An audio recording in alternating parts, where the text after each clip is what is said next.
Let's suppose that in RKB for the travel agency, we have the airport transaction in the following state, and with these attributes. Also, in this transaction, we want to add the country ID and country name attributes of the country transaction, so that each airport has an associated country. Considering that the airport table already has records before the reorganization, what value will the country ID attribute have? Here we have two options, and it'll depend on how we configure these country ID attributes.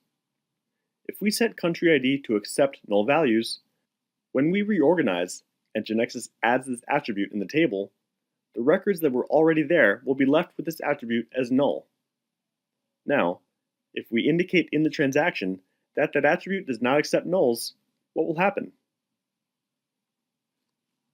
We see that when we reorganize, it launches a warning, indicating that this attribute does not accept null values and does not have an initial value, so it'll assign the default value to the country ID attribute.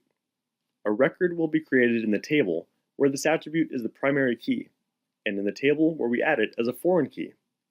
It'll be assigned a value 0 if the attribute is of numeric type, empty if it's of character type, and false if it's of Boolean type.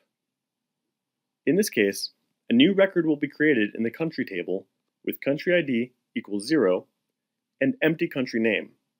And for all the records previously entered in the airport table, that value will be assigned to the new country ID attribute. If a country with ID equals 0 is registered, it'll be referenced. We will always have the option of going record by record and changing this value to the one we want. Or, we create a procedure that runs through all the airports with a for each and modifies country ID according to the conditions that we specify. We could also assign to the new country ID attribute an initial value that we know already exists in our database, as we'll see in a moment.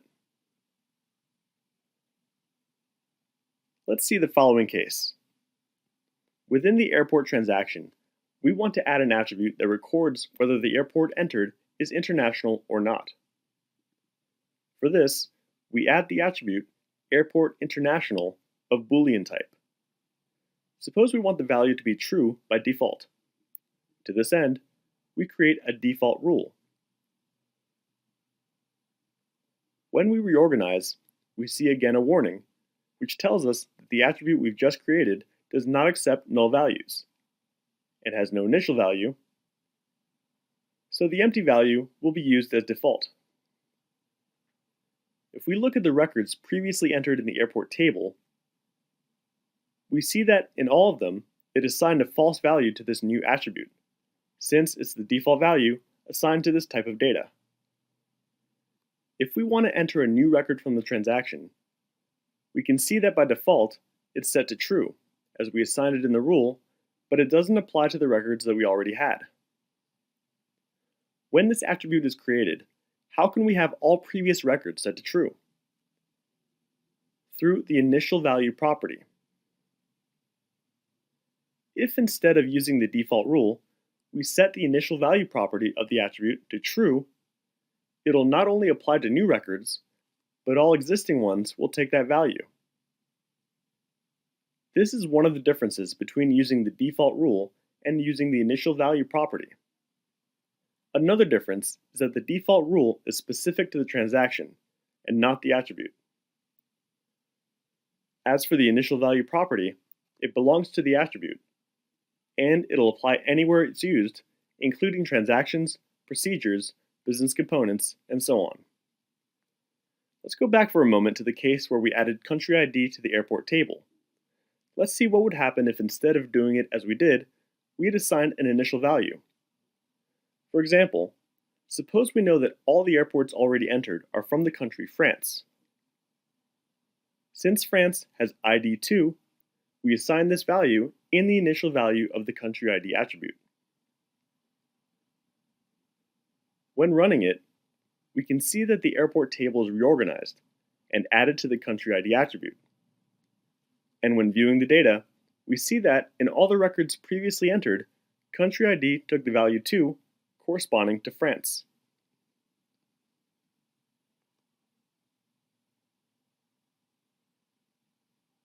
Even when we want to add a new record in airport, country ID will be initialized by default with the value 2, and we can modify it if we wish.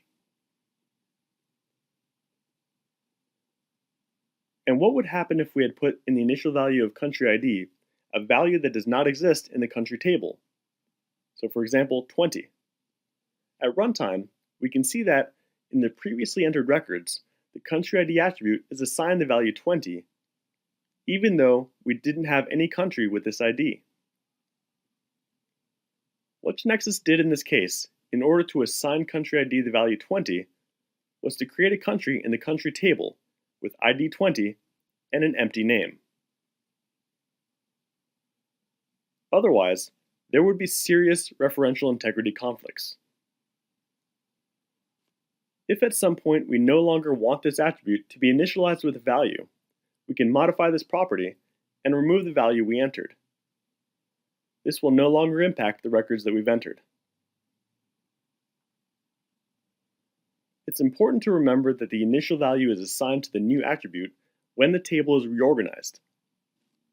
If we didn't assign an initial value to the attribute when it was added and the reorganization is executed, then it'll be necessary to run through all the records to assign a value to it.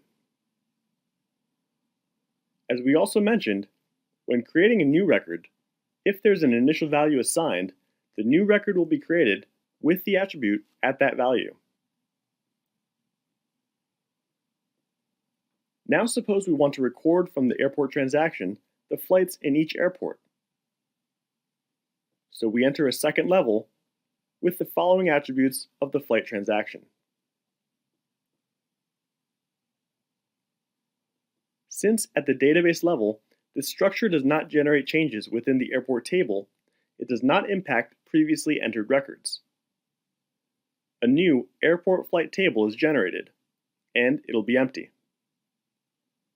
Now let's assume that in the flight transaction, we have an attribute that counts the number of seats entered for that flight. Also, from airport, we want to know the total number of seats, adding up all the flights that have been entered in that airport, so as to obtain a total capacity. For this, we've already created a formula attribute in the first level of the airport transaction with the sum formula, which will add the value of the flight capacity attribute of the flights entered for each airport.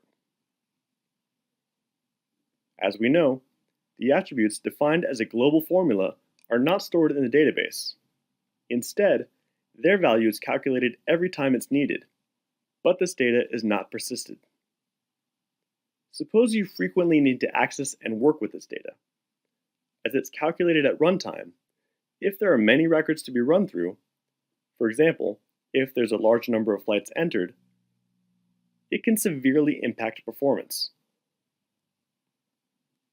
To solve this situation, Genexus allows us to define a global formula attribute as redundant.